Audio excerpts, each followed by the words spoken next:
MTN 이향영 전문위원과 함께하는 딱이거입니다. 위원님 어서 오세요. 네, 안녕하세요. 네, 오늘 저희가 다뤄볼 얘기가 예산안 이야기라고 들었습니다. 네. 12월 8일에 예산안 통과 소식이 전달이 됐는데요. 물론 아직 정치적 과제 많이 남아있지만 좀 빠르게 진행이 됐다라는 점은 긍정적이라는 평가들이 있더라고요. 네, 맞습니다. 2019년 예산안이 지난 주말에 이제 겨우 통과됐는데요. 네. 일단 전체적으로 이제 큰 그림부터 좀 확인드리면 469조 6천억 원이라는 슈퍼 예산이 이번에 나왔습니다. 작년 대비, 그러니까 지금 진행되는 거죠. 2018년 대비 무려 9.5%나 늘어났는데요.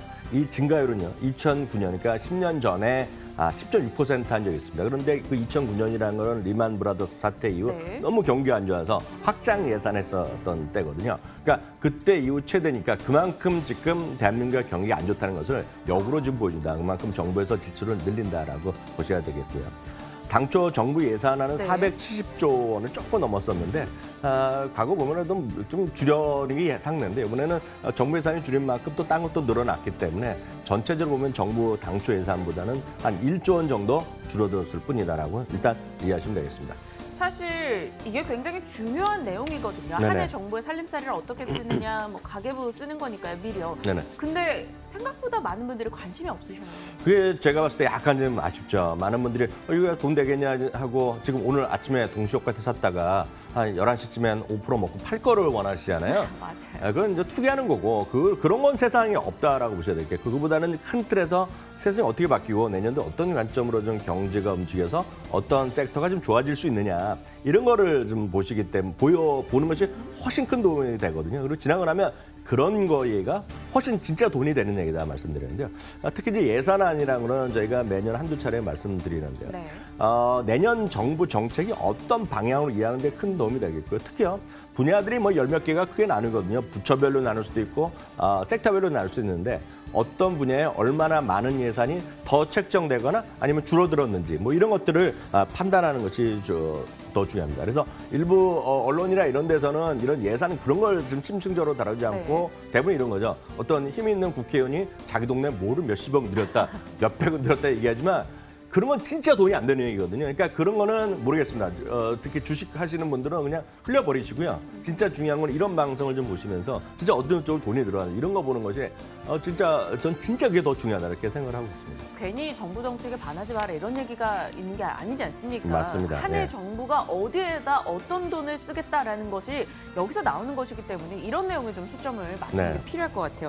올해 그럼 저희가 초점을 맞춰서 내년도에 어디에 돈을 많이 쓸까 들여다봐야 될 분야가 있을까요? 네, 평균은 보면 작년 대비 이제 9.5% 정도 올해 늘어났다 말씀드렸는데 산업, 중소기업, 에너지 분야 이런 쪽에 전체적으로 15.1%가 늘어난 걸 좀 주목하셔야 되겠고요. 두 번째는 국방 분야입니다. 국방 분야는 8.2%인데요. 많이 늘어나요. 이거 늘어났는데 특히 국방은요. 3년 연속으로 지금 증가율이 가장 높은 쪽에 하나 들어가고 있는데 이거는 사실상 문재인 정부뿐만 아니라 박근혜 정부 때부터 국방의 현대화에 대해서 지속적으로 투자를 했습니다. 그래서 8.2% 올해도 상당히 높게 나왔고요. 특히 이제 올해 많은 언론이 주목하고 있고 저도 두 달 전에 정부 예산안이 미리 나왔을 때도 얘기했지만 SOC 분야에 주목하라는 말씀드렸는데 결국 이번에 4%나 늘어났는데요. SOC 분야가 늘어난 것은 2015년 이후 처음입니다. 그래서 진짜 그만큼 중요한 분야가 SOC다라고 일단 큰 틀에서 제가 먼저 좀 말씀드리겠네요. 국방 분야에서도 2008년 이후 가장 큰 폭의 증가고 SOC 역시나 증가폭이 이번에 좀 눈에 띄었습니다.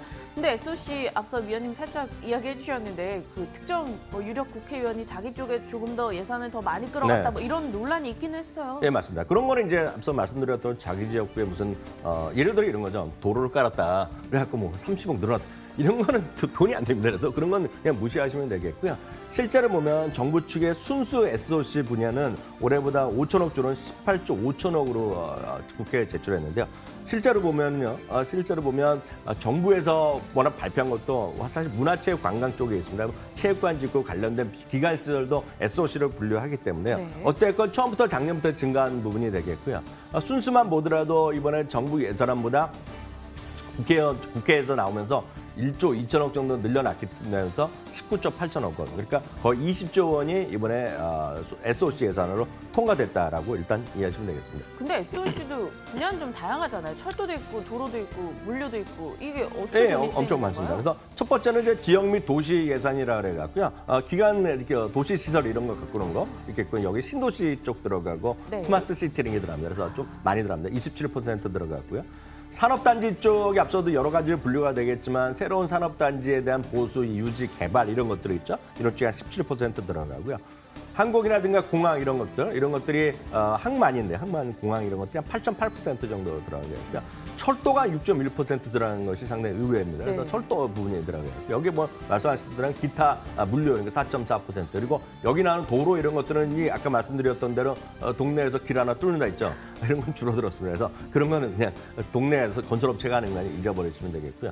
수자원은 수년째 감소죠. 수자원은 이제 그 4대 강 때부터 그게 워낙 이명박 정부 이후에는 이렇게 좀 줄어드는 분위기죠. 네. 그래서 수자원 좀 줄어들었다라고 일단 이해하시면 되겠네요. 그럼 주요 예산 증감 사업부를 좀 개별적으로 좀 알아볼까요? 네, 여기서 큼지막한 것부터 좀 말씀드리겠는데요. 이제 국토교통부 쪽에서는 서해선 복선 전철 사업인데요. 거기서 1,000억이 더 플러스됐습니다. 제가 말씀드린 거는 국회를 가면서 더 늘어난 것만 나오겠고요. 네. 고성 임성리철도가 1,000억 원이 추가됐고요. 고성 삼청철도 1,000억 원, 그리고 안성 구리고속도로가 600원입니다. 다시 말씀드리면 이거는 추가된 것만 나와갖고요. 각각 서해선 북선철도 사업은 전체 규모가 7천억 정도 되니까요. 그 정도 큰 규모라고 보셔야 되겠고요. 환경부에서도 SOC 분야가 들어가죠. 노후 상수도 정비에서도 148억 원. 전체적으로 보면 노후 상수도에서도 한 3,400억 정도 들어가고 있고요. 최근 들어서 이제 어디 고향 쪽에서 크게 난리 났잖아요. 네. 그러니까 그런 것들에 대한 정비 사업도 지금 추가적으로 돈이 많이 그러니까 각종 이런 관이라든가 파이프라만 이런 기업들이 당연히 내년에 좀 빛을 볼 수 있다라는 생각을 전 좀 하고 있습니다. 반면에요. 문화체육부 관광부에서 하는 가상현실 콘텐츠 사업 이런 것들은 오히려 110원이 슬쩍 줄었네요. 깎였고요. 남북협력기금이 2천억 원으로 정부에서 왔는데 1,000억 원이 깎였습니다. 그래서 남북 관련 이런 것들이 테마죠. 약간 그런 것들이 약간 더 빛을 발할 수도 있다라고 일단 이해하시면 되겠네요. 남북경협지가 올해는 그저 테마주가 아닌 하나의 투자처로도 많이 꼽혔었는데 내년도에는 또 방향이 어찌 될지 좀 궁금해집니다. 이 주력산업 경쟁력 회복과 또 4차 산업 쪽에서도 이야기를 해주실 필요가 있을 것 같아요. 예산이 늘어났다고. 맞습니다. 내년 산업 지원에 투입될 예산은 작년보다, 그러니까 올해보다요. 18조 8천억 원이 되는데요. 네. 전년 대비 15.8% 늘어났는데 이게 정부 예산보다 2천억 원이나 증가했습니다. 특히 이제 다음 주에 아마 주식시장에서도 관련 주식들이 저는 움직일 가능성이 있다고 보고 있는데요.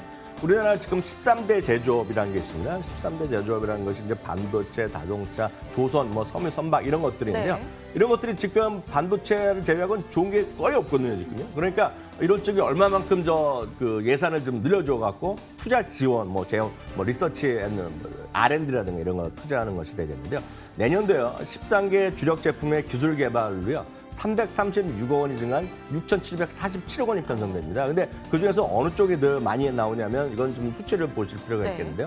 자동차가 1,751억 원. 그러니까 다들 요즘 부품도 어렵다 그러잖아요. 그런 쪽에 좀 도움이 있겠고요. 섬유는 그냥 무시하시면 되겠고요. 선박도 한 900억 가까이, 그리고 반도체도 한 500억, 디스플레이가 240억 정도가 좀 올해 좀 편성되면서 내년에 이런 기업들의 주력이 나올 텐데 이런 자세한 사항은 다음 주에 아마 산업자원부에서 아마 발표가 있을 것 같아요. 그래서 그때 돼서 다시 한번 자세히 말씀드리도록 하겠습니다. 네, 그때 딱 이거 여러분 꼭 시청을 해주셔야 될 것 같고요. 그렇다면 여기서 투자 아이디어를 찾아본다면 오늘 SOC나 철도, 국방 이렇게 볼 수 있을까요? 답을 다 아시는 거죠, 지금요. 그래서 제가 좀, 위원님이랑 오래 했잖아요. 그러니까요. 첫 번째는 SOC에 주목하셔야 되겠습니다. SOC 투자가 4년 만에 증가했거든요. 이게 분명히 그 이슈가 될 가능성이 있겠고요.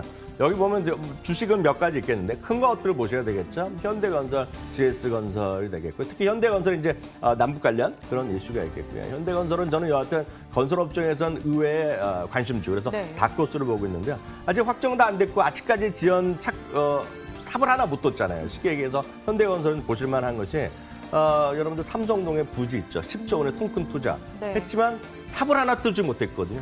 거의 유일하게 한 건 펜스 친 거밖에 없습니다, 지금요.